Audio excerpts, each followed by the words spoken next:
Heels app വരുന്നതിന് മുമ്പ് നമ്മളെ റണ്ണിങ് വളരെ പ്രയാസമായിരുന്നു. ഹായ്, ഞാൻ ഡോക്ടർ അബൂബക്കർ സിദ്ദീഖ്, മെഡിക്കൽ ഡയറക്ടറാണ് അഴീക്കോട് മെഡിക്കൽ സെൻ്ററിൻ്റെ. അഴീക്കോട് മെഡിക്കൽ സെൻ്റർ സ്ഥാപിതമായിട്ട് ഇന്നൊക്കെ ഏകദേശം 6 വർഷത്തോളമായി. 2020 സ്ഥാപിതമായത്. ഏകദേശം ഒരു ദിവസം 250 രോഗികളോളം ഇവിടെ വിസിറ്റ് ചെയ്യുന്നുണ്ട്. ഇവിടെ 24 മണിക്കൂറും കാഷ്വാലിറ്റിയും അതുപോലെ ലബോറട്ടറി സർവീസസും ഫാർമസിയും സേവനങ്ങൾ ഇവിടെ ലഭ്യമാണ്. അഴീക്കോട് മെഡിക്കൽ സെൻ്ററെ സംബന്ധിച്ചിടത്തോളം അതിൻ്റെ റണ്ണിങ് ഓപ്പറേഷൻ വളരെ പ്രയാസകരമായിരുന്നു മുമ്പ്.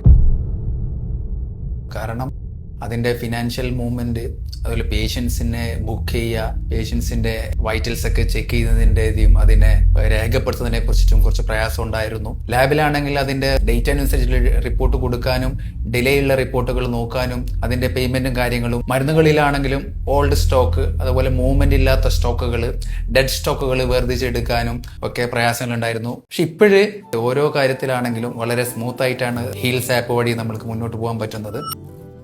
ഇപ്പോൾ ഹീൽസ് ആപ്പ് കിട്ടിയതിന് ശേഷം വളരെ നല്ല രീതിയിൽ സ്ഥാപനം അതിൻ്റെ ഓരോ മന്തിലും അതിൻ്റെ ഡാറ്റകൾ കൃത്യമായിട്ട് നമ്മൾക്ക് റിപ്പോർട്ട് കിട്ടുന്നുണ്ട്. Thank you.